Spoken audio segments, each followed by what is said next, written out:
The day had been dragging at work, a blur of meaningless meetings and annoying clients. By the time I left the office, my head was pounding.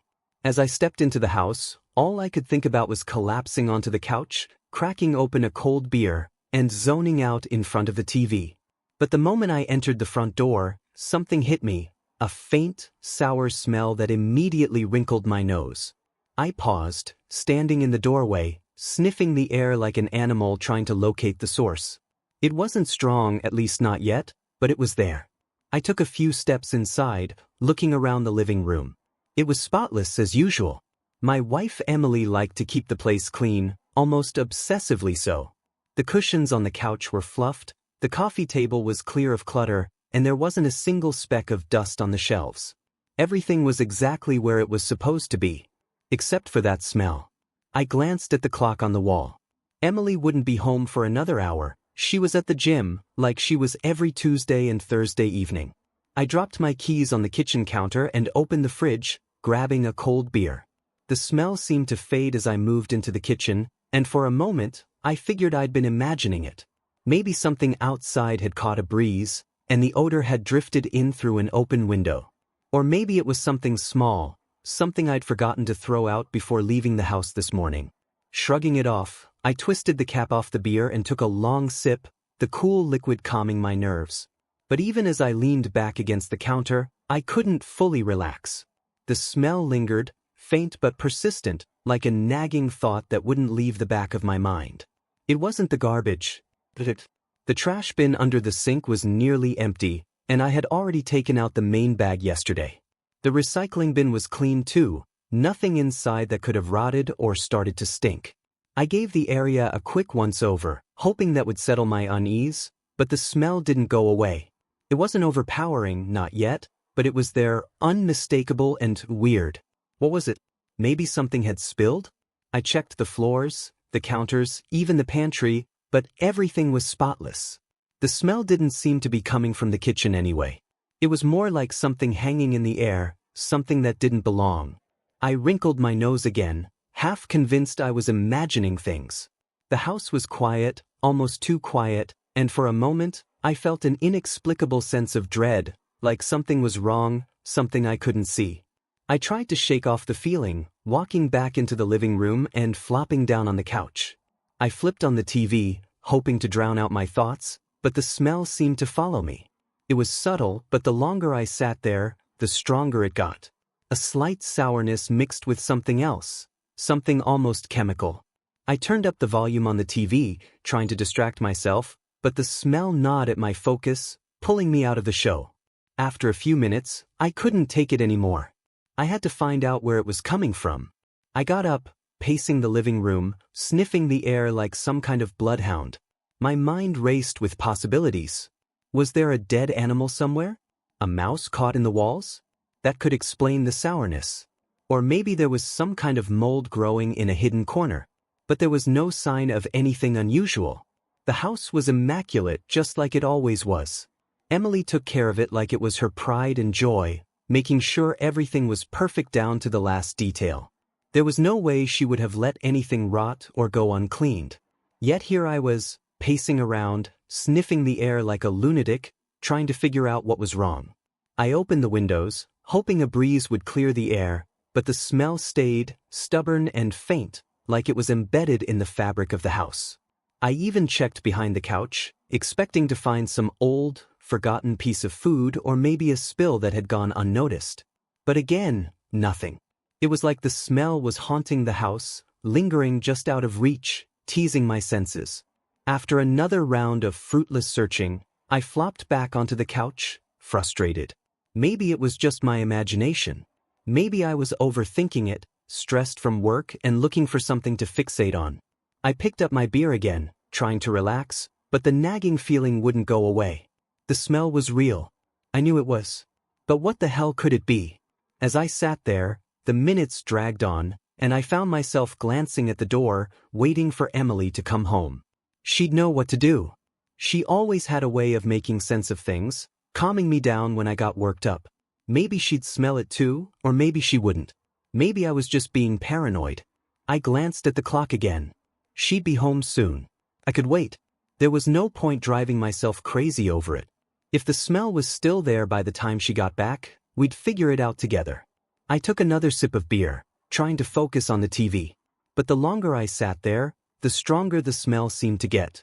It wasn't overpowering, but it was enough to keep me on edge, enough to make me wonder what the hell was hiding in the house. Something wasn't right. I could feel it. By the time Emily was supposed to be home, the smell had grown impossible to ignore. What had started as a faint, almost intangible odor had turned into something stronger, something that made my stomach churn every time I inhaled.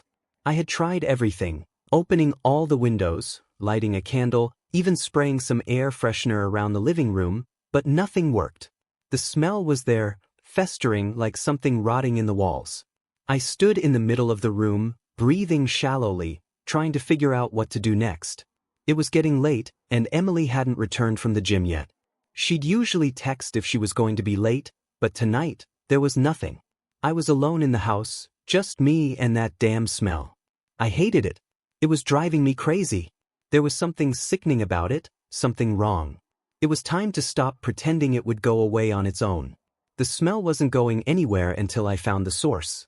I steeled myself, determined to locate whatever it was. I started a more thorough search of the house, checking every corner, every nook and cranny. I looked under the furniture, pulled the cushions off the couch, inspected the vents, even checked the pantry again. Nothing. But as I made my way back toward the bedroom, the smell grew sharper, more defined. I followed it like a trail, my stomach knotting with every step. And then, standing in the doorway to our bedroom, it hit me like a punch to the gut. The smell was coming from there. I felt a sudden wave of nausea, a cold sweat breaking out on the back of my neck. Why in the hell was it coming from our bedroom? This was supposed to be our sanctuary, the one place that was always clean, always in order. Emily would never allow anything gross to fester in there. She was too meticulous for that. But something was off. I could feel it in my bones. My heart pounded in my chest as I approached the bed, sniffing the air, my mind racing with possibilities. Was it something I had missed? Had a piece of food somehow gotten trapped under the bed? No, it couldn't be something as simple as that. I knelt down, feeling a strange mix of fear and frustration. And that's when I saw it. Tucked under the edge of the bed, hidden just out of sight, was a crumpled plastic object. At first, I thought it was just a piece of trash, maybe a candy wrapper or an old grocery bag. But as I reached out and pulled it into the light, the truth hit me like a sledgehammer. It was a condom. My breath caught in my throat. The thing was yellowed, bloated, and covered in something I didn't want to think about. Worst of all, it stank like nothing I had ever smelled before. The sharp, sour odor that had been haunting me all evening now assaulted me full force, making my stomach heave. I recoiled, my hand shaking as I dropped it back onto the floor. My mind went blank for a second, then filled with a rush of thoughts I couldn't control. My first instinct was denial. This had to be some kind of mistake, a sick joke, something left behind by accident. But the smell, the sight of it, the fact that it had been hidden under the bed in our room, it all screamed otherwise. A tidal wave of emotions crashed over me. Anger, disgust, disbelief. How the hell had this thing ended up here? This was our bedroom. My wife and I had shared that bed for years. It was the place where we laughed, talked about our days, made love. And now, it was tainted by this filthy, stinking condom. My heart raced as a deep, ugly thought took root in my mind, one I didn't want to admit but couldn't ignore. Who did this belong to? I sat on the floor, staring at the condom, my thoughts spiraling into darker places. Could it be mine? No, absolutely not. We hadn't used condoms in years, not since before we got married. Emily had been on the pill, and we hadn't bothered with them since. So, whose was it? I swallowed hard, the reality of the situation hitting me in waves. Emily had been coming home late more often than usual, always with some excuse about the gym or work meetings. I had brushed it off, trusting her, believing that she would never betray me. But now, here was this disgusting thing staring back at me, and all the trust one had felt for her began to unravel. I grabbed the condom again, my fingers trembling. The stench was overwhelming, but I held on to it, my anger boiling over. I had to get rid of it. I couldn't let it sit there, contaminating our space any longer. The thought of this thing being in our bedroom, where we slept, where we were supposed to be a couple, made me feel sick. Without thinking, I marched toward the window, yanked it open, and hurled the condom out as hard as I could. It sailed through the air, landing somewhere in the neighbor's yard with a soft thud. I slammed the window shut, breathing hard, trying to calm the rage that was surging through me. For a moment, there was silence. The smell was gone, the offending object out of my sight, but my mind was still racing. My hands were clammy, and my heart was pounding so hard it felt like it might burst out of my chest. I leaned against the wall, closing my eyes, trying to make sense of what had just happened. What did this mean? Had Emily been cheating on me? The very thought of it made me want to scream. My mind went into overdrive, replaying the last few months in painful detail. All the late nights, the gym trips, the random text messages she'd brush off when I asked about them. It had all seemed so innocent at the time, so normal. But now I wasn't so sure. The sight of that condom, bloated, stinking, filled with someone else's fluids, was burned into my brain. There was no way to unsee it. And worst of all, it had been hidden. Not in the trash, not thrown away like something that wasn't important. No, it had been shoved under our bed, like a dirty secret she thought I'd never find. I felt a lump form in my throat, and my chest tightened. I didn't know whether to scream, cry, or punch a hole through the wall. The betrayal was too much. The one person I had trusted more than anyone in the world, the woman I had married, might have been lying to me this whole time. The sound of a car pulling into the driveway snapped me out of my thoughts. Emily was home. My mind raced as I heard the front door open and the familiar sound of her keys jangling as she dropped them onto the kitchen counter. My heart thudded in my chest, and I tried to swallow the anger that was bubbling up, threatening to spill over. I didn't want to confront her, not yet. I needed to understand what was really going on before I said anything. I stood there, frozen, listening as she called out from the kitchen, her voice sweet and casual, as if nothing had changed. But everything had changed. I stood frozen, my heart pounding in my chest as I heard the sound of Emily's voice floating from the kitchen. "Hey babe, you home?" she called, as if nothing was wrong, as if the life we'd built together hadn't just shattered into 1,000 pieces. I took a deep breath, forcing myself to remain calm. There was no point in confronting her yet, not until I had more information. I needed to watch her, see if she would confess on her own, or if she would continue to lie to my face. I wiped my sweaty palms on my jeans and walked toward the kitchen, feeling like I was stepping into enemy territory. My mind was racing with questions, suspicions swirling like a storm, but I had to keep it together. If I blew up now, I'd lose any chance of getting the truth. As I entered the kitchen, there she was, standing by the counter, casually scrolling through her phone like nothing had happened. She looked up at me with a warm smile, her face innocent and glowing from the workout. I couldn't help but feel a wave of disgust rising in my throat. How could she act so normal? So unaffected? But I forced a smile, trying to match her calm demeanor. "Hey," I said, my voice betraying none of the turmoil raging inside me. She glanced around the room, her brow furrowing slightly. "Why are all the windows open?" she asked, her tone light but curious. My mind scrambled for an excuse. I couldn't exactly tell her the truth, that I had just thrown a stinking, used condom out the window in a fit of rage. I needed to lie, just like she'd been lying to me. I stammered, scratching the back of my head. "I left some food out this morning. Went bad. Smelled awful, so I aired the place out." I tried to sound casual, but my voice felt tight, like the words were strangling me on their way out. Her eyes flicked toward the living room, then back to me, as if she were weighing my explanation.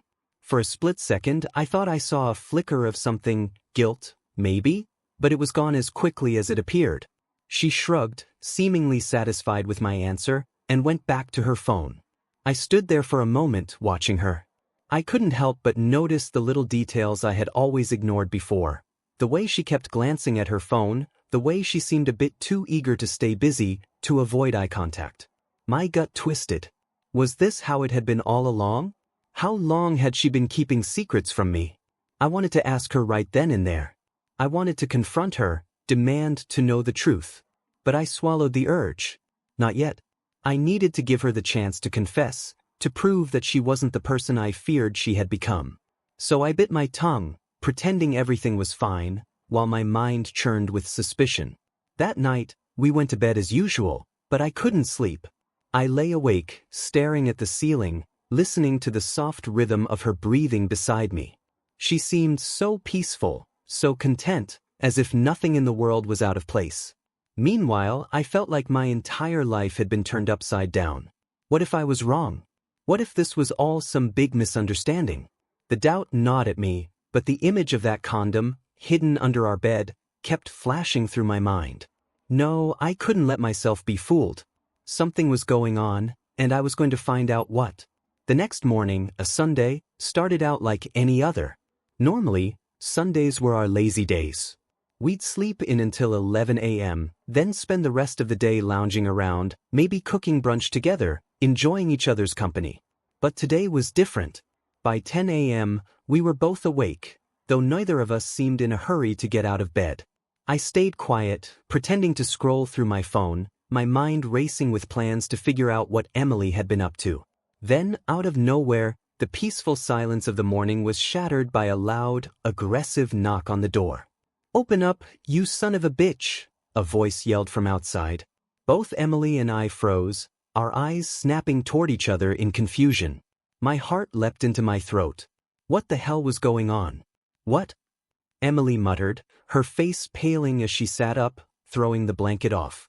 I was already halfway out of bed, my mind running wild with possibilities. Was it a mistake? Was someone looking for the wrong house? The knocking grew more frantic, louder, the man outside yelling again, "I know you're in there. Open the damn door."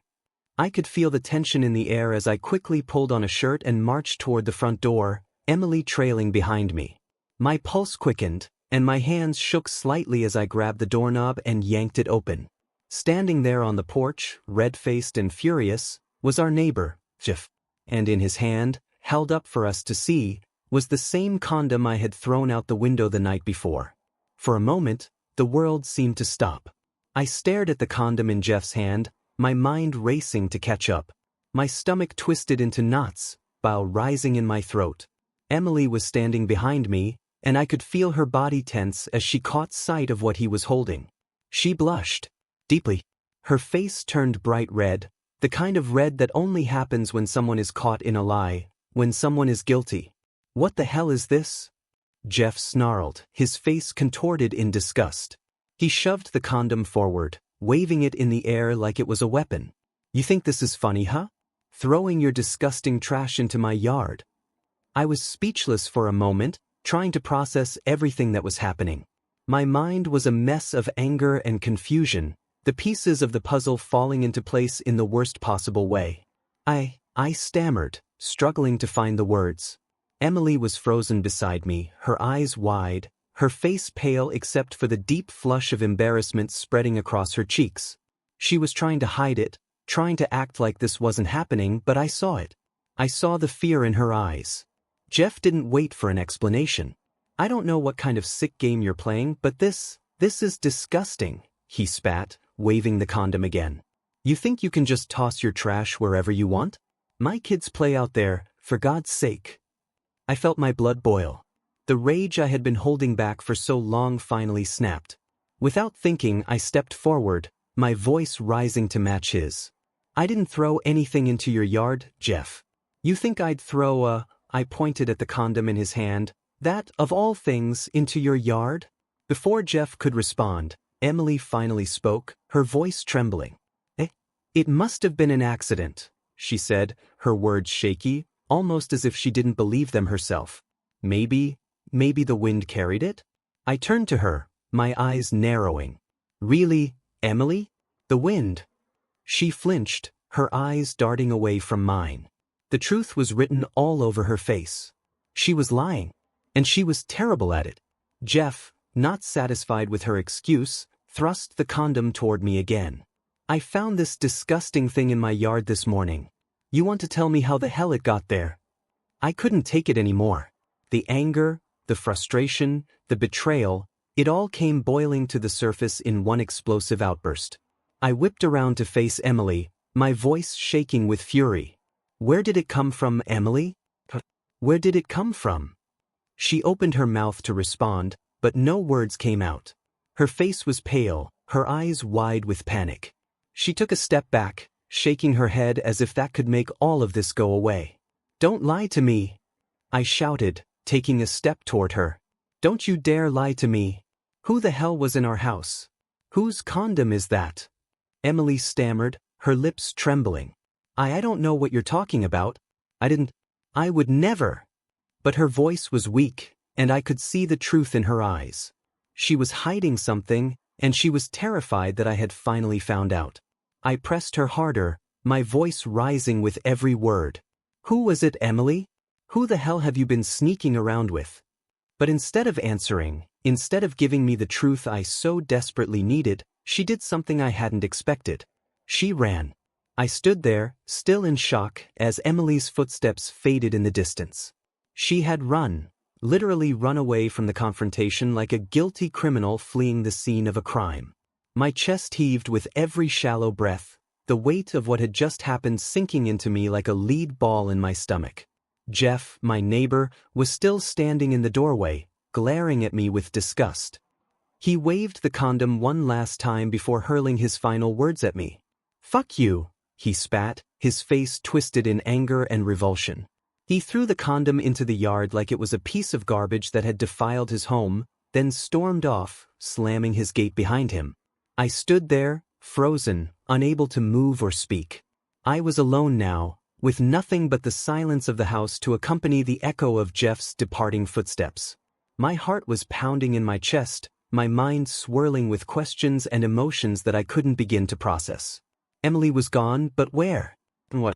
I turned around slowly, closing the door behind me, my hand shaking as I gripped the doorknob. I took a deep breath, trying to steady myself. The house was quiet, eerily quiet, like the calm before a storm.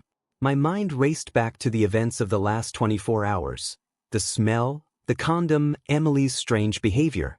It all felt like a nightmare I couldn't wake up from. And yet, here I was, living it. As I paced the living room, everything started to click into place. The late nights at the gym, the phone she was always glued to, the way she had been avoiding eye contact, brushing off my questions with vague answers.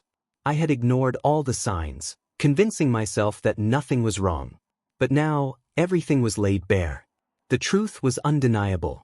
My wife had been hiding something, someone, from me, and the condom I had thrown out the window was just the beginning.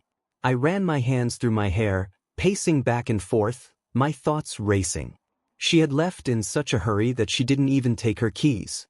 They were still sitting on the counter where she had dropped them in her panic. I stared at them, my pulse quickening as an idea formed in my mind. What if there was something more? Something I hadn't seen yet?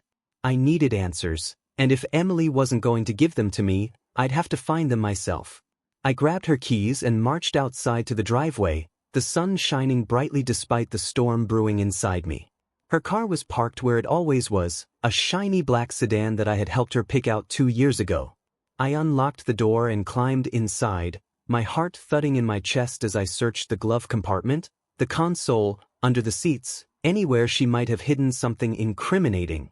But after a thorough search, I found nothing. Just the usual, gum wrappers, a couple of old receipts, and an empty water bottle. I sighed, leaning back in the driver's seat, feeling the frustration building. Was I really expecting to find a signed confession lying around in her car? My mind was grasping at straws, desperate for anything that would make sense of what had happened. And then I saw it. Tucked discreetly near the windshield, half hidden by the rearview mirror, was a small dashcam. I hadn't noticed it before, probably because it wasn't something we had installed when we bought the car. It was an aftermarket edition. I reached up, plucking it from its mount, my fingers trembling slightly. Why would Emily install a dashcam in her car without telling me? Unless, of course, she didn't want me to know what it had captured. I hurried back into the house, holding the small camera like it was a key to unlocking everything. My mind raced with possibilities. Could this be it? Could this camera hold the answers I had been searching for? I plugged the device into my laptop and waited, my heart pounding in my ears as the files loaded. The dashcam had two views, one that faced out toward the road, and another that recorded the inside of the car. Both had audio. I clicked on the most recent file, my hands shaking as I braced myself for whatever I was about to see. At first, the footage seemed mundane, just Emily driving around town, nothing out of the ordinary. But then the video shifted. She wasn't alone anymore. My stomach dropped as I saw him. A man. Someone I didn't recognize, sitting in the passenger seat beside her. His face was mostly obscured by the angle of the camera, but there was no mistaking the way they were sitting, the way their bodies were angled toward each other. The audio kicked in, and their voices filled the room. "I've missed you," Emily said softly, her voice laced with affection. The man chuckled, his hand reaching over to rest on her thigh. "I've missed you too. You've been working out, huh? Looking even better than last time." Emily laughed, her voice high and flirty. "You noticed?" I felt bile rise in my throat as I watched them flirt, my wife giggling like a schoolgirl with this stranger, someone who clearly wasn't me. My pulse quickened, my hands gripping the sides of the laptop so hard that my knuckles turned white. But I couldn't stop watching. I couldn't tear my eyes away from the screen. The footage fast-forwarded a bit, and the next thing I saw made my blood run cold. The man leaned over, and in one swift motion his hand slipped behind Emily's head, pulling her toward him. She didn't resist. She leaned into him, their lips locking in a kiss that made my heart feel like it was being ripped from my chest. I watched, horrified, as they kissed hungrily, as if they couldn't get enough of each other. And then it got worse. Much worse. The camera captured everything. The way Emily unbuckled her seatbelt and shifted closer to him, the way her hands slid down to his lap, fumbling with his belt. And then, before I could even comprehend what was happening, she lowered her head. The dashcam caught it all. Every degrading, soul-crushing detail. Emily, my wife, the woman I had loved and trusted for years, was performing an act of pure betrayal right there in the car. With him. With this stranger. My hands trembled violently as I paused the video, unable to watch anymore. I slammed the laptop shut, my heart racing, my breath coming in short, shallow gasps. The bile in my throat burned, and I swallowed hard, fighting the urge to be sick. It was real. It was all real. The condom, the late nights, the strange behavior, it all made sense now. She had been cheating on me right under my nose, and the proof had been sitting there, hidden in her car the entire time. I sat there in stunned silence, my mind numb, my body shaking with a mixture of rage, disgust, and heartbreak. How could she do this to me? How could she betray everything we had built together? My head swam with 1,000 questions, but none of them had answers. Emily had run, but now I knew the truth. I knew everything. And there was no going back. I sat there in stunned silence, the weight of what I had just seen pressing down on me like an unbearable burden. The truth wasn't just staring me in the face, it was slapping me over and over with every filthy image that had burned into my mind from the dashcam footage. I couldn't shake the sight of her, my wife, doing that to another man, betraying everything we'd built. I felt like my soul had been gutted, hollowed out by the cruel reality of it all. My hands still trembled as I clutched the edge of the table, my knuckles white from the strain. The video replayed in my head on an endless loop, Emily's lips wrapped around some other man, the way she had giggled and flirted with him like a schoolgirl. It was a side of her I'd never seen, a side I never thought existed. The shock of it all coursed through my veins, blending with a searing anger that built by the second. I didn't know how long I sat there, staring at the laptop screen, as the numbness gave way to a deep, gnawing rage. How could she? How could she lie to my face every day, come home to me, kiss me, sleep next to me, knowing what she had done in that car? And how many times had it happened? How many other men had there been? The questions tore at me, but there was no one here to answer them. Emily had fled, running off the moment I had pressed her for the truth. Typical. She couldn't even face what she had done. But she had left something behind. Her lies, her betrayal, and most importantly, her keys. Those keys were my only link to her now, and as much as I hated her in that moment, I needed answers. My mind reeled with thoughts of what to do next. I couldn't just sit here, drowning in this newfound knowledge. I had to act. I had to confront her. But first, I needed more information. That video was just the beginning. Who knew what else she had hidden from me? I stood up, my legs shaky beneath me, and began pacing around the living room. My anger was bubbling to the surface now, ready to explode, but I had to keep it in check. I had to think clearly. I couldn't just charge into this blindly. I needed to understand the full extent of her deceit before I made my next move. For a moment, I thought about leaving. Just walking out of the house, getting in my car and disappearing for a while. Maybe I could drive to the coast, clear my head, and figure out what the hell to do next. But no, I couldn't just leave. Not yet. Emily hadn't only betrayed me, she had humiliated me. And the more I thought about it, the more determined I became to find every last scrap of her lies. I wanted to see it all, to uncover every hidden secret she thought she could bury from me. I grabbed her keys from the kitchen counter again, the cold metal pressing into my palm, and stormed out of the house. Her car was still parked in the driveway, right where she had left it. The sedan, which I had helped her buy with the shared savings we'd built together, now felt like a tainted reminder of her betrayal. I climbed into the driver's seat, my mind a whirl of anger and disgust. I searched every inch of that car again, frantically this time. Under the seats, in the glove compartment, behind the visors. But there was nothing more. No more hidden evidence.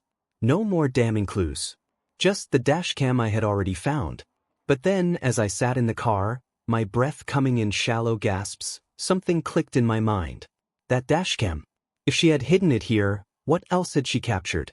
The dashcam recorded both the front view and the interior, and with audio too. I had only watched a small part of what it had captured. There was likely more. Much more. Without hesitation, I grabbed the dashcam again and rushed back into the house.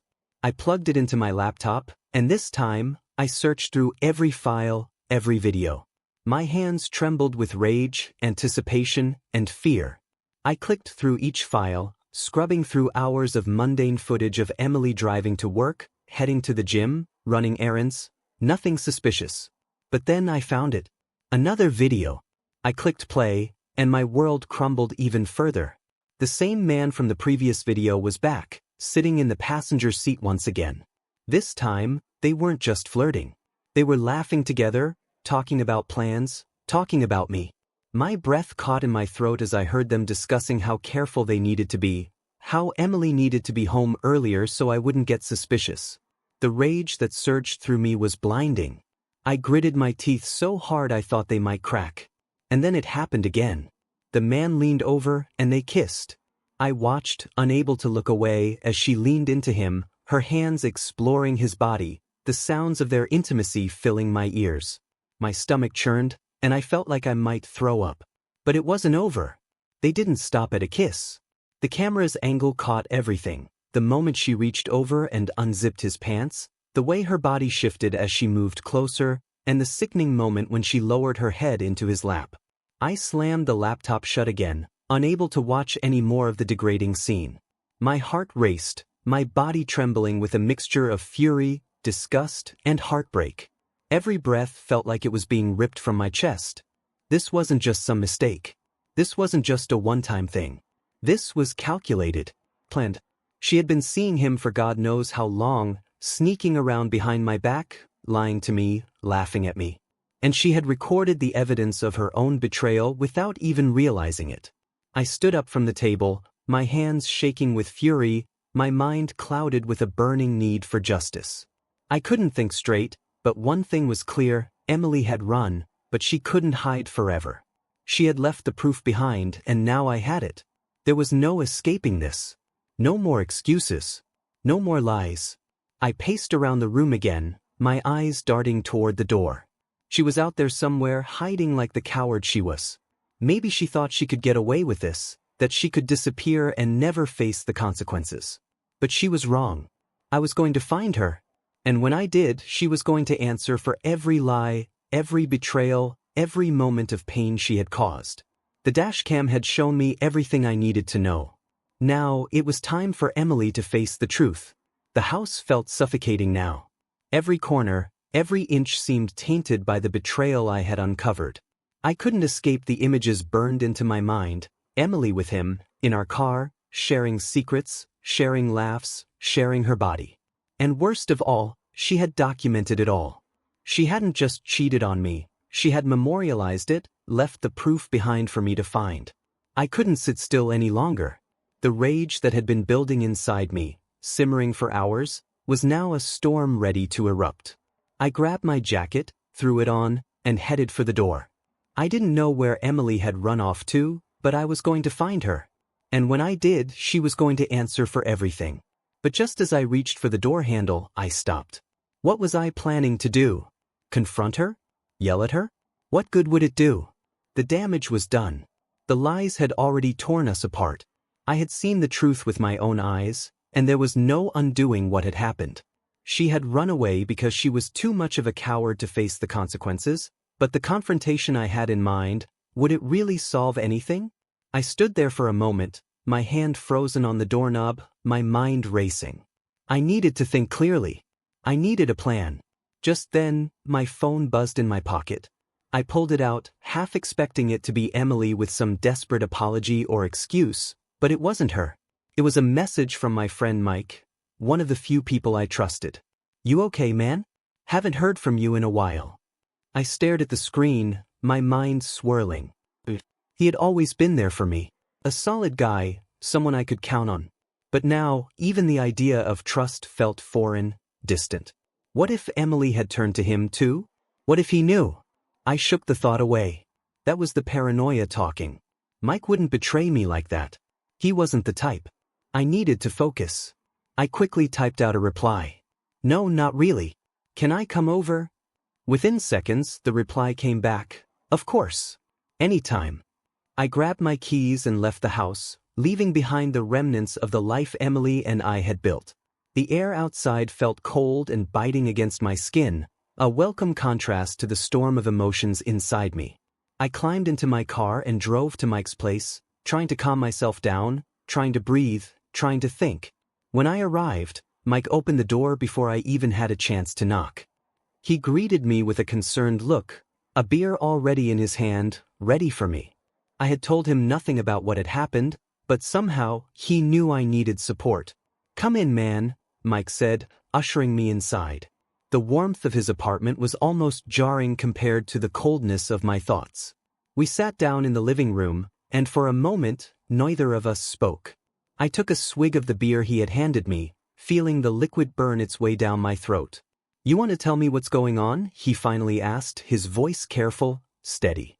I didn't know where to start. How do you explain that your life has been turned upside down by the person you trusted most? How do you admit that everything you thought you knew was a lie? So, I started with the basics. The smell. The condom. The neighbor. Every detail came spilling out of me, like I couldn't stop the flood once it started. Mike listened quietly, his face a mixture of concern and disbelief. When I got to the part about the dashcam, about what I had seen, Emily's betrayal captured on video, his expression hardened. "Jesus," Mike muttered, running a hand through his hair. "I had no idea, man. I'm so sorry." The silence stretched between us as the weight of my words hung in the air. Mike stared at the floor, clearly trying to process everything I had just told him. I could see the tension in his body, the way his jaw clenched and his fists tightened as if he were angry on my behalf. "What are you going to do?" he finally asked, looking up at me with a serious expression. I sighed, leaning back in the chair. "I don't know, man. Part of me wants to find her, confront her. But what good would that do? It's over. She ran.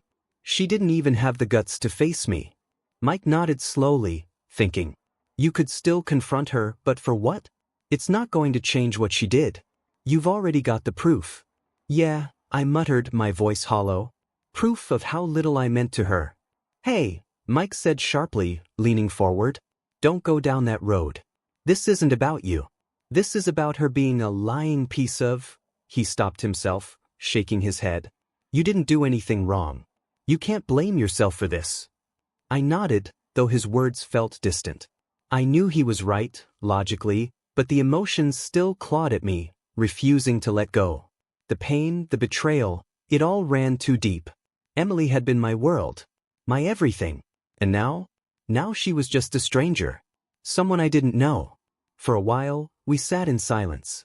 The only sound was the faint ticking of the clock on the wall and the occasional clink of our beer bottles as we took sips. It felt surreal, like the life I had known had been ripped away, leaving behind only emptiness. After what felt like an eternity, I finally spoke again. I don't know where she went, but I don't care anymore. She can stay gone for all I care. Mike nodded in agreement. But you deserve better than that. She doesn't deserve you. His words offered a small sense of comfort, but it was fleeting. There was so much to unpack, so much anger, hurt, and confusion that I knew it would take time, maybe a long time, before I could fully heal. But sitting here with Mike, I realized something important. I wasn't alone. Emily might have betrayed me, but I still had people who cared. People I could trust. The thought brought me a small measure of peace. Not much, but enough to get me through the night. As I left Mike's place later that evening, the cold air hit me again, but this time it felt different. Cleansing almost. I stood by my car for a moment, taking in a deep breath, letting it out slowly. The anger was still there, simmering under the surface, but it wasn't as overwhelming as before. I climbed into my car and drove home, knowing that this chapter of my life was over. Emily was gone, and so was the future I had once imagined with her. But as painful as it was, I knew I would move on. I had to, because in the end, the truth, no matter how brutal, was better than living in a lie. And now I had my truth,